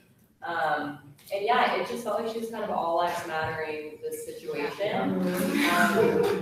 Which was just a weird thing to do, especially since it's like we're going into rush week and you would think that, and I mean, of course, this was a private email, so that's another thing to take into account. But you stopped by to private, shut up. I completely agree, that's a lot of it making me feel so uncomfortable, because my previous interaction with that is not been how she's presenting herself. I'm wondering, like, why now, like, where is this coming from? And it's really, it's just interesting, and that's really upsetting, honestly, like, I don't know, in my own conversations, like, with my chapter, I think it's number, because we have no issue calling out fraternity culture, you know, we need to do a better job, I think we can always do a better job, I don't know why. Like what Palin has to gain by like, you know what I mean? And I'm just talking. Quick question, I know she linked a statement that was released a few years ago, has anyone read that statement? Yes. Did it mention any actual active course of action? Yes, she sent that out last year after IFC released its new like party policy, risk management policy, sorry, I think she sent out an email to all Palin members saying, I don't believe essentially this has gone far enough. Remember that the sexual violence is at the root of this culture, it's not just alcohol, it was along those lines. And she sent it out the day that the party ban was lifted. I know. So, Okay, so my question is, was there like, and that's good, but was there any concrete kind of measure in that? Did she refer to? Not to my knowledge. Okay, she referred to the statement as though, in my opinion, the way I read the email, I didn't read the statement, as though it had listed something that was going to come into play and that they were in the works of doing something. And if that was so, I'd be like, okay, fine, if you're telling me to back off, that's chill. But not to my knowledge. Nothing concrete. Like she tells people to ask for help, but apparently she's not the one. Like she literally says, if you're a survivor, reach out to me.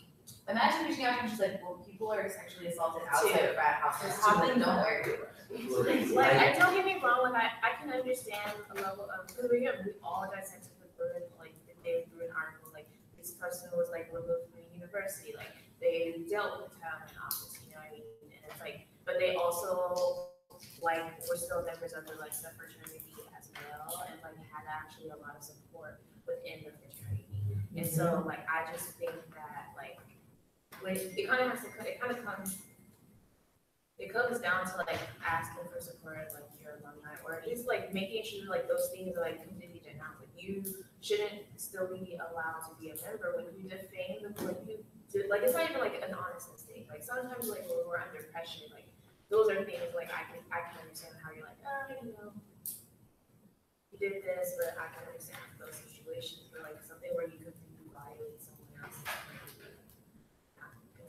And I'll agree that she didn't say the right names and we disagree with it, and I feel like we should have spent extra time.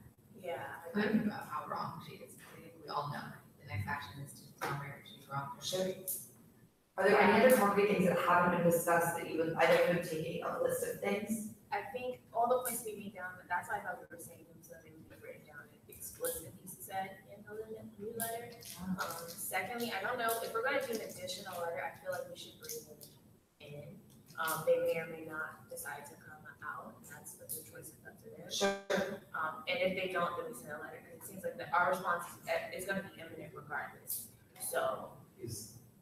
Is her response like never going to be like, look, just someone brought it up that it's kind of unsettling, like we released a public statement and when you're discussing this, that, you know, this response that was done so in like, I don't know, like through you know, the general panel and an email, but I don't know that the student body, you know, I don't know, I just feel like there's a level of transparency that's not equitable across different organizations on campus. You know, ours is public, but the other one wasn't. I mean, is there anything saying you're not allowed to show the email on the back? No. I mean, we're allowed to share the email, like she sent it to public offices emails. No, but sometimes people write and find that you're not allowed to share that, like. I just, she did that. Yeah, so. Technically, everything you receive through your offices is public record. And if people follow the appropriate process for requesting access, they have a right to whatever correspondence goes through your offices. The person writing to you does not have the power to prohibit something from being a public record. Wait, Oh, yeah, so I remember the Daily Bruin, I was probably one to request access to that email from her. I was writing the email to you guys like, as we send this right now. Because we're probably going to at least try to interview her personally, so that when you guys come out with your response, we have something as well to both sides. So I would very much be interested if you're willing to share that. Is that from right that for Instagram? Yeah. What's your email? M. Morris. Oh, I think it's it's your email. I don't know. All right, just then. Thank you. So it sounds like, do we want to invite Emily in for conversations first and then formalize a letter, or do you want, okay, so maybe like a pretty basic email, just like, we wanted to clarify some questions and miscommunications, are you able to come to council on Tuesday for a special presentation, and like, we can advertise that, you know, the next will be there, gotcha. Can we do like a small little program now, or do we want to do that first? Sure, okay, so it's not even a formal vote, just like show of hands, who wants to do like a more informal interview thing? I can invite IOC as well first. And then who would rather do a more formal letter? I feel like we should do the first thing, like the formal letter should stay, it's just no matter if we do it or not, like when we do it. When we do, okay, so we can make a follow-up too. We're all agreeing for most of us to agree. Sure, okay, I'll reach out to her in 20 days. Again, it is recruitment until Sunday, but I think she's probably coming on Tuesday, so. But yeah, if she doesn't respond to me until then, it's stressful. Okay, any other comments, questions, concerns on this topic?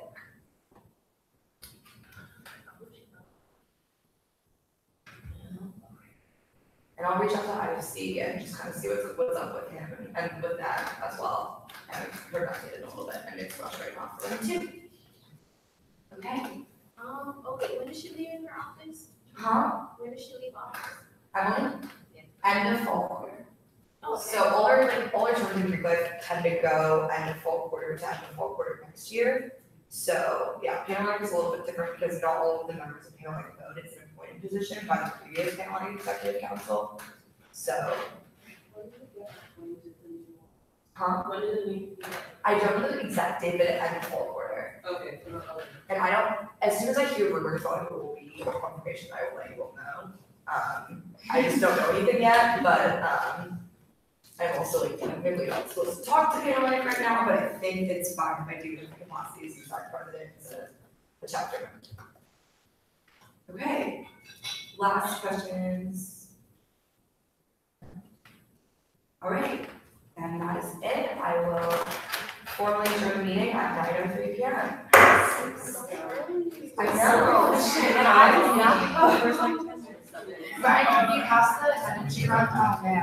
By the way, when I went to go get food, I grabbed like all of the USAC things.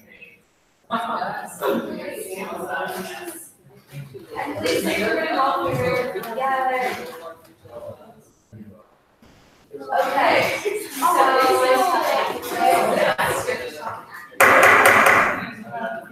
okay, we're gonna move into good welfare. Oh, yeah. We're gonna move into good welfare. As a reminder, this is informal and off the record. If you would like to